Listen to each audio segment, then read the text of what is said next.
একটা বছর তো চলে গেল,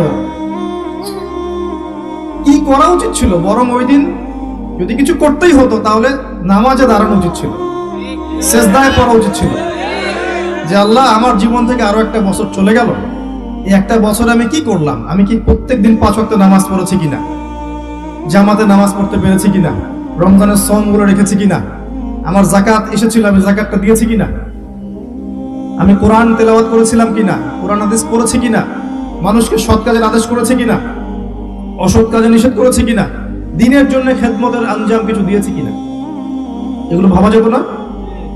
কি যেন একটা খুশি, সবাই পটকা ফুটাচ্ছে, আর কোনো একটা কারণে আমাকে 2 ঘন্টা রাতের বেলা বাইরে থাকতে হয়েছে।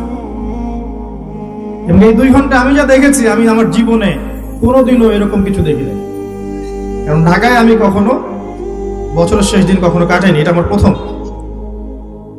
মানুষের খুব খুশি, একটা বছর চলে গেল, সুবহানাল্লাহ। একটু ভাবেন, সময়টাকে নিয়ে একটু ভাবেন, এই যে সময় আসা আর যাওয়াটাকে উৎসব বানিয়েছে, এই সময়ের সূচনা চলে যান দেখি।